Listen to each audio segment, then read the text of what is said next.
Deep within the dense forests of Kalimantan, Indonesia, there's a village that for years hid something almost impossible to put into words. This isn't just a case of animal abuse. This is the story of a living being stripped of its entire identity, forced to exist in conditions that completely cross the line of humanity. This case is real, documented, and it went on for years without anyone truly stopping it. You've probably heard of poaching or illegal wildlife trade. But what happened to Pony goes far beyond that. She wasn't just held captive, she wasn't just abused, she was changed, forced to adapt to the human world in the worst way possible. And what makes this even more disturbing, this wasn't the work of just one person. An entire village chose to stay silent, chose to protect it. Today, on Trace Zero, we're diving into one of the darkest cases ever recorded.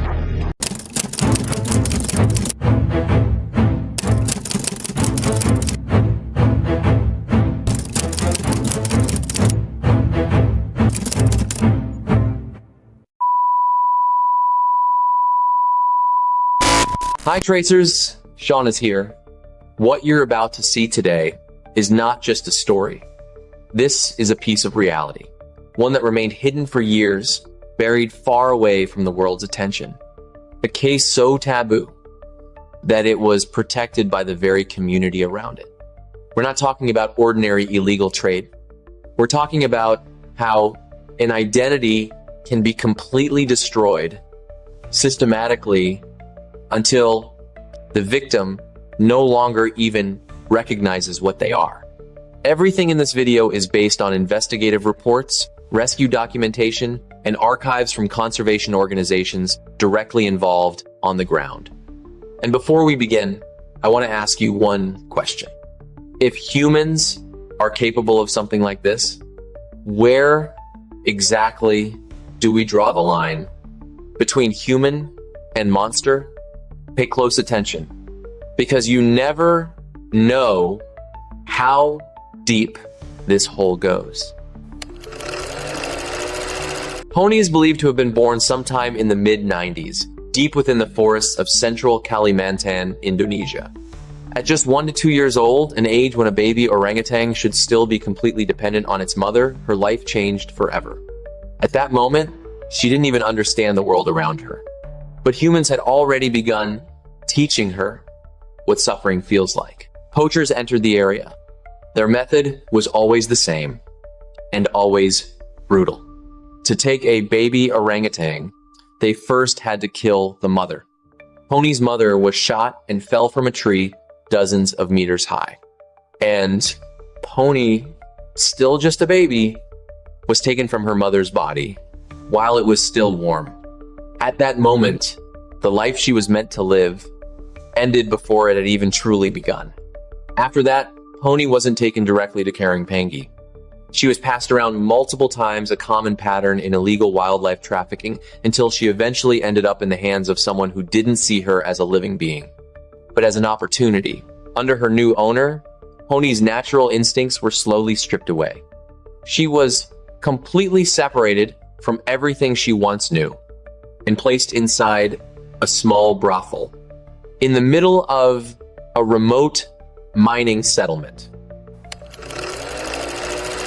This is the most difficult part to explain, because what happened to Pony was not just abuse, it was a systematic process of identity destruction. The first step was to remove her physical traits as an orangutan. Her entire body was regularly shaved using basic tools without any medical care. As a result, her skin developed chronic irritation with recurring open wounds. To conceal this condition, her body was sprayed with strong perfume and her face was covered with makeup. Not for care, but to mask the reality. She was dressed with accessories, placed inside a confined space, and positioned to resemble a human. Her environment was carefully arranged to create a specific perception.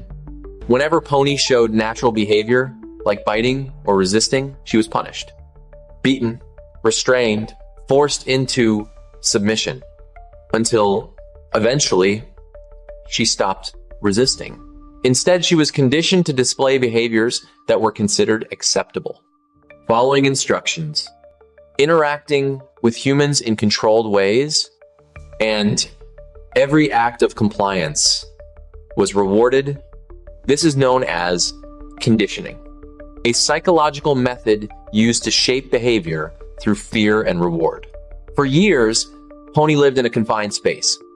No trees, no soil, no natural environment, just the same routine, repeated over and over again. This wasn't just physical abuse. It was psychological captivity, a state where the victim begins to believe that this is the only reality that exists. And at this point, the question becomes even deeper. Did Pony still know that she was an orangutan? Or had that identity been completely erased? We need to talk about the numbers and the system behind it. In the early 2000s, Karang Pangi, Central Kalimantan, Indonesia, was a lawless, illegal gold mining area. In places like this, formal law often gives way to survival and profit. And tragically, Pony became part of that economy. Almost every day, miners and loggers, men with excess cash, would come to this area looking for entertainment. Pony was no longer a secret. She had become the main attraction. Her owner reportedly charged between $2 to $3 US per session, a small amount, but one that added up quickly. To us, that number might seem insignificant, but consider the frequency. In a single day, Pony could be forced to endure multiple encounters. The money didn't just go to her owner. It circulated into nearby stalls, informal security, and the wider community. This was no longer about one individual. It was a system, an environment where suffering became part of the economy. And when profit begins to flow, morality is often the first thing to disappear. This is why the entire village became involved. Locals reportedly referred to Pony as a good luck charm. They believed her presence brought financial gain to the area. And collectively, they built a strong barrier to keep this practice hidden from the outside world. Whenever outsiders, journalists, activists were seen approaching, word would spread quickly. The village would react. People became defensive, hostile. Pony wasn't just controlled by an individual anymore. She was trapped inside a system that justified her suffering as part of local survival. Inside that small room, Pony had no sense of time. Day and night blurred together. She was exploited continuously. Her owner even claimed that people traveled from different regions, driven by a disturbing curiosity toward something that should have never existed. Investigative reports suggest that there were attempts to bribe certain individuals to keep this operation untouched for years. Pony was caught in the middle of unchecked human greed. She had become a source of income that could not be allowed to stop, no matter the cost or physical or psychological condition. In 2002, 1 year before the major rescue, a small team from the Borneo Orangutan Survival Foundation attempted to intervene. They came with good intentions, trying to educate the owner that what was happening was a serious crime. But they underestimated one thing: the power of a community that felt its livelihood was being threatened. The moment the activists appeared at the front of the brothel, the atmosphere shifted. The owner began shouting hysterically, calling for help. Within minutes, dozens of villagers gathered. And just like that, the rescue team found themselves surrounded The villagers didn't just shout. They came armed with machetes, wooden sticks, and whatever they could find. They threatened to burn the team's vehicles if they didn't leave immediately. In Karangpangi, Central Kalimantan, Indonesia, Pony was no longer seen as an individual case. She was treated as communal property, protected by the anger of the crowd. Local authorities were unable to take decisive action. The pressure from the villagers who depended on this economy was too strong. The rescue team had no choice but to retreat. They left empty-handed, leaving Pony behind. Inside that room, Pony may have heard the commotion outside. Voices, tension, something different from the routine she had come to know. But she never truly understood that on that day, someone had come to try and save her. And when it was over, all that remained was silence and a door that closed once again. This failure became a painful lesson. It showed that rescuing one orangutan could not be done through diplomacy alone. They weren't just facing an individual. They were facing a system supported by a community that had lost its moral compass. Pony was taken back. The door was locked tighter, and the control over her became even more rigid. After the failed attempt, Pony was reported to have suffered even deeper trauma. She became more isolated. Her owner grew more defensive. And the outside world seemed to move on.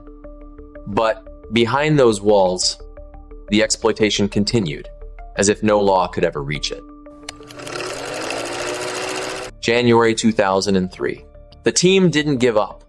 This time, they returned with a very different approach.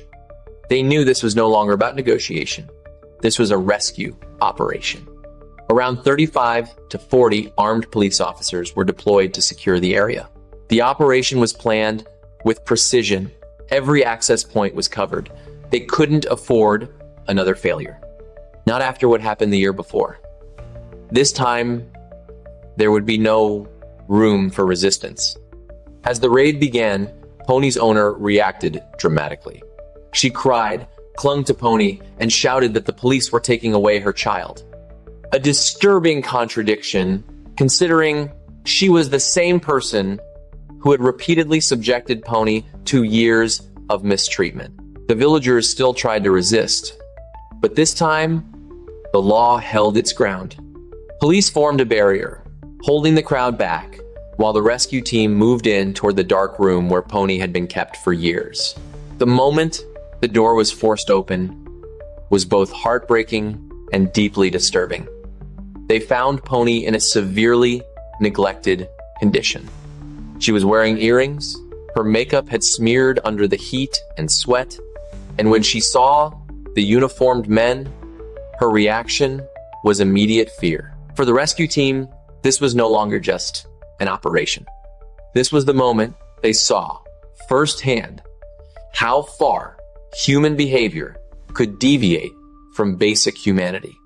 Some of them could barely bring themselves to look. The room was suffocating, the air thick with the smell of cheap perfume, mixed with heat and poor ventilation. That small wooden bed was where Pony had endured years of exploitation. Her condition reflected it, her makeup smeared, her skin irritated, her body trembling. She curled into the corner, overwhelmed. The medical team had to sedate her. She was panicking, unable to understand what was happening, and when her body finally relaxed, it marked the first time in years that she could rest without fear. The evacuation was carried out quickly. The team moved her out of the village, pushing through a crowd that was still shouting in anger. And just like that, Pony left Karangpangi, Central Kalimantan, Indonesia, for the last time. Rescuing Pony physically may have taken just a single day, but restoring her mentally would take more than 2 decades. When she arrived at the Nyaru Menteng Rehabilitation Center in Central Kalimantan, Indonesia, the team realized something heartbreaking. Pony no longer knew how to be an orangutan. She had forgotten how to climb, she was afraid of trees, and she refused to eat natural forest foods. For years, Pony had only known beds and concrete floors. Her muscles had weakened, and the psychological trauma she carried was severe. She was more comfortable around humans than her own kind, a disturbing consequence of prolonged captivity. Reports suggest that whenever a man approached her enclosure, Pony would instinctively display behaviors she had learned in Karangpangi. Not out of choice, but because it was the only way she knew to feel safe or to receive food. It took years of rehabilitation to gradually undo those learned responses. Pony had to relearn everything. She was placed in forest school, taught how to forage, how to build nests in trees, how to recognize threats. Slowly, her reddish fur began to grow back, covering the scars left behind by years of physical damage. But the reality remained difficult. Because Pony spent so much of her early life in captivity and lost her natural instincts during a critical stage, she would never be able to return fully to the wild. She would not survive on her own. For her safety, Pony was eventually moved to a protected island sanctuary known as Island Number 6 in the Project Island cluster. There, she could live freely while still receiving care and supervision. It was the closest thing to a second chance. Pony was rescued. But the truth is, not every part of her could be restored. Some wounds are invisible, and some memories never truly disappear. So where is Pony now? In 2026, the good news, she is still alive. Pony has become a global symbol in the fight against animal exploitation. And while the trauma she carries may never fully fade, she now lives without fear. No makeup, no chains. Today, Pony is a calm adult orangutan. She shares her space with others who have gone through similar experiences. She has regained a sense of dignity, even if the cost was immeasurable. Her story remains a reminder that human cruelty knows no boundaries. Thank you, Tracers, for staying with me through this difficult investigation. Pony's story is not just about an orangutan. It is a reflection of the darkest side of humanity, of what happens when greed is allowed to grow in places where the law no longer reaches. Stay aware, because this world is far wider and far darker than it appears on the surface. And after everything you've seen, the question still remains: where do we draw the line between human and monster? And remember, if you're still watching this, maybe you're searching for the same answers I am.